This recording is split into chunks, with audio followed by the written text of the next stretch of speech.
Emine, ça fait 2 ans et demi maintenant que je le connais, je crois, donc on est restés longtemps ensemble. Quand il s'est marié, ça faisait bien 1 an et demi qu'on était ensemble. Ouais, et ça du coup, donc ouais, très mal vécu. Bah pas cool, ouais, pas ouf. En même temps, je peux comprendre, hein, ça fait... Bah c'est pas... Toi, à ce moment-là, c'était comment c'était comment la relation avec lui? Bah c'était super en plus. C'était génial. Non, c'était super, tout se passait bien, on était amoureux, on rentrait de vacances, on avait bronzé, je sais pas, on avait découvert... Parce que je sais pas si tout le monde a suivi cette histoire. Je sais pas si tout le monde a suivi cette histoire, tu vois, moi je pars du... Moi honnêtement, tu vois, je te dis la vérité, je savais même pas. À ce moment-là, c'est vrai qu'on se connaissait pas et tout ça. Là maintenant, bon, j'ai découvert, voilà, qu'il y avait cette histoire. Là maintenant, bon, j'ai découvert, voilà, qu'il y avait cette histoire, qu'il y avait mariage et tout ça. Donc en fait, toi, t'étais en couple avec Emine, et lui, il s'est marié avec une autre personne? Oui, qui ne connaissait pas. Qui ne connaissait pas? Non. Et tu sais pourquoi il est...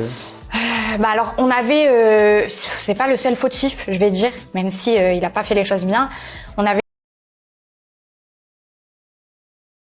il a pas fait les choses bien. On avait une relation à distance, lui et moi, et une relation très conflictuelle, puisque comme tu le sais, je suis un peu dézinguée. Donc, t'as ta personnalité, et puis je pense qu'il était au courant. T'as ta personnalité, et puis je pense qu'il était au courant, tu vois. Bah oui, il était au courant, mais bon, je pense qu'à un moment donné, se faire infiltrer son téléphone tous les 4 matins. Bon, toi aussi, ouais, j'avoue. Voilà, je pense que c'est beaucoup de charge mentale. J'allais fouiller jusqu'à son historique de recherche internet. Donc c'était beaucoup. Insupportable. Faut pas faire ça, quoi. C'était beaucoup plus la distance, etc. C'était très conflictuel, très compliqué. Après, moi, je suis beaucoup dans la provocation aussi. J'ai poussé vraiment à bout le type.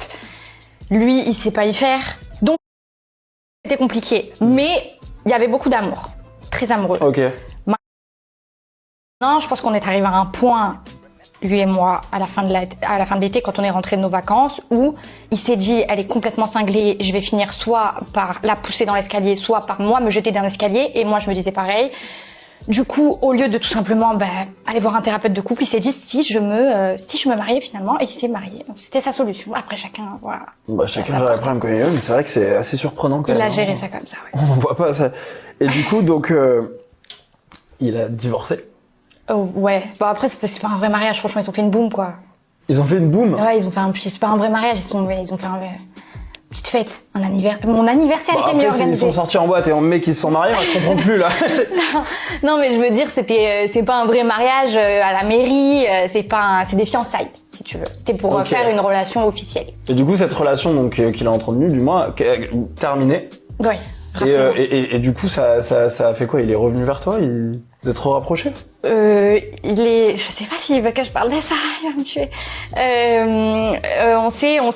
On a repris contact. À la base, on a repris contact pour qu'il puisse s'expliquer, parce que moi-même, le fait qu'il se marie, je l'ai pas appris par lui, je l'ai appris par quelqu'un d'autre. C'est-à-dire que, moi, juste, il m'a bloqué du jour au lendemain. Je savais rien. Donc, il a tenu, on s'est plus jamais parlé, et il a tenu à revenir une fois qu'il a divorcé pour s'expliquer. Il s'est dit, voilà, je suis un homme, je te donne des explications. Donc, il m'a expliqué. J'ai entendu ses explications, et voilà.